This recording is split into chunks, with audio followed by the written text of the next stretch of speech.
another school here in the SEC that really, really loaded up the LSU with multiple pickups for them.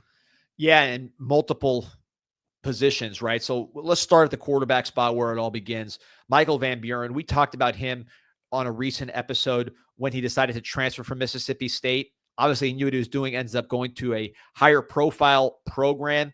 Not that he wasn't having success in Mississippi State, but here at LSU, major tradition. When you talk about transfer quarterbacks, 2 transfer quarterbacks that have won the Heisman in recent years, Joe Burrow, Jaden Daniels. Not saying that Van Buren is in that category, but from his perspective, a tremendous opportunity to go to LSU and do his thing.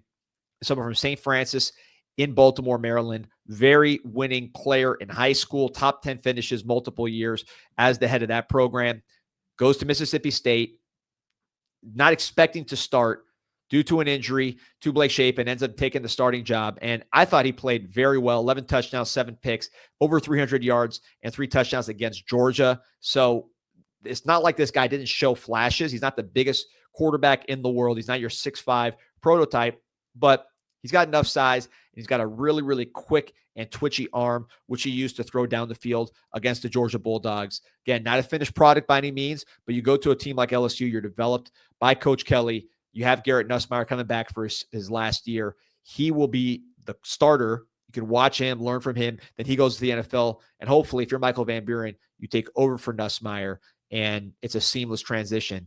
But again, we always talk about the finished product portal transfers, right? The Riley Leonards to Notre Dame's, the Cam Wards to Miami. We don't talk enough about the developmental portal transfers, particularly at quarterback, with guys that have played but haven't reached their ceiling yet. The Joe Burrows, right? The guy that no one thought would he was truly developed at LSU into what he became. You look at Jaden Daniels, who had played a lot of snaps, but hadn't reached the levels you expect him to reach as a high school 5-star, goes to LSU, the rest is history. Bo Nix, again, played a lot of snaps, hadn't reached that 5-star level, is developed and takes another leap at Oregon. You are seeing this more and more, where you take a young player with some experience and you mold them. Oregon's trying to do this right now with Dante Moore. So very interested to see how this develops with Michael Van Buren, but I think he's someone with a lot of talent who knows what the SEC is all about and is going into a situation where he could sit and learn and improve. Now, for the team next season, they certainly got Garrett Nussmeier some help as big-time wide receiver. Barion Brown from Kentucky is on his way to LSU. He's one of the multiple guys that signed with the Tigers this weekend. You're talking about a guy here in Barion Brown with over 1,500 career receiving yards in 3 seasons at Kentucky, 5 career kickoff return, 4 touchdowns. So I think with him, that big play ability is really what he's going to add. That big speed is an element to LSU that I feel like they were lacking a bit this year. Yeah, LSU you associate, just because of the history of great receivers, with explosive plays. Last year, they were a good offense, obviously, with Garrett Nussmeier, but they were 109th in pass plays over 50 yards, 109th. You had Barion Brown. That changes overnight, especially with a quarterback in Garrett Nussmeier that can get him the ball. It's about 10.49 speed in the 100, over 1,500 career receiving yards in a system that I'm not sure was as explosive and dynamic as what he's going into with Coach Kelly and Nussmeier at LSU. And then the kickoff return ability. That is plug and play. 5 career kickoff returns, 4 touchdowns. He is by far the best kickoff returner in the SEC, probably the best kickoff returner in America. But I am assuming that he's not transferring just to return kickoffs. He's looking to take his receiving ability to a new level with a higher level quarterback. Kentucky really struggled throwing the ball with Vandergriff. Much better quarterback situation at LSU. I mean, even Van Buren, I would say, is probably a better thrower than Vandergriff. So much better situation for Barion Brown. And I'm excited to see how he develops, because what we saw at Kentucky, I'm not sure is exactly what you will see at LSU as a receiver. He's got more in the tank, and Nussmeier's the quarterback to get that ball to him. Now, that's the offensive side of the ball for LSU.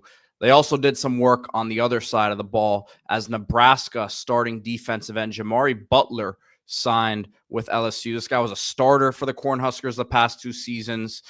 22 tackles, 7 tackles for loss, and 2 sacks this season, and then 34 tackles, 5.5 sacks in 2023. And then according to PFF, has 48 career pressures, 6'5", 260 from Mobile, Alabama. He was 217 pounds coming out of high school in the class of 2020. So you're talking about an experienced guy, a veteran, and we talk about this all the time, D. There's nothing like bringing an upperclassman who's played a lot of football on the defensive line. And this guy hasn't put up All-American numbers, but he's been very solidly productive. Yeah, and you skip the developmental process, right? So with Jimari Butler, Mobile, Alabama, I'm sorry, I don't want anybody correcting me in the comments. 217 pounds as a high school senior, as an outside linebacker prospect coming out of high school. So Nebraska did all the development, turned him from a 217-pounder into a 260-pounder, 6'5", 260, just how you draw it up. And then if you're LSU, you get him at the top of that development, which what you want, right? This is someone who, like you mentioned, he's had production, but there's been a build with him. And if you're LSU, you need help right away. Your defense continued to struggle in the first year under defensive coordinator Blake Baker. Blake Baker likes guys that can get after the quarterback. We know that from his history. He had a first-round defensive lineman at Missouri with Darius Robinson. Jimari Butler, with his size, really, you cannot draw it up better than 6'5", 260. So someone who body type-wise fits into the SEC and is from the area, of course, nearby Mobile. So it makes a lot of sense. You've seen a lot of attrition and movement from that Nebraska defense, from the Nebraska team in general. Of course, Nebraska's defensive coordinator headed to the ACC for the Florida State Seminoles. So that's freed up a lot of movement with these players. And I think the LSU certainly benefited by taking a fully developed Jimari Butler. And then that wasn't the only defensive end that they added to their portal class this weekend, as Jack Pyburn, who transfers over from Florida after a 60 tackle, 2 sack, 5 TFL, and 1 interception season. And this is a guy, another one who's 6'4", 260, physically strong, can set the edge. You have to like this pickup for LSU and Brian Kelly. Yeah, Jack Pyburn, someone I'm familiar with from high school at Jacksonville Bulls. Historically good program here in the state of Florida. 6'3", 265. This guy was a wrestler, a really, really good one in the 220-pound division. So he's added some weight since then. In high school, he really was a late bloomer, not someone that had a lot of attention, but then racks up 20 sacks, 50 tackles for loss in his final 2 years of high school, senior year being a really strong year for him. Miami started to show interest, looked like that's where he was heading. And then Florida came in late. The dream school offered him, and he's been productive for Florida. 60 tackles last year. 4 tackles for loss, a sack, forced fumble, INT. So he's someone that Florida was not trying to lose, certainly. And when you look at, you can look at his high school tape. His high school tape looks a lot like what he did at Florida. He is a high motor player. Just nonstop aggressive. That wrestling background, that toughness, you see it. More of an off-ball linebacker here in the highlights you're showing. As he's gotten bigger, has become that front 4 player. Expect him to do similar at LSU, although he does have the ability to stand up if necessary. But that LSU defense, it was not as talented over the past couple of years as it's been in the past. But I think really what they lacked more than anything was just truly aggressive, high motor players. And I think a guy like Pyburn does that for them.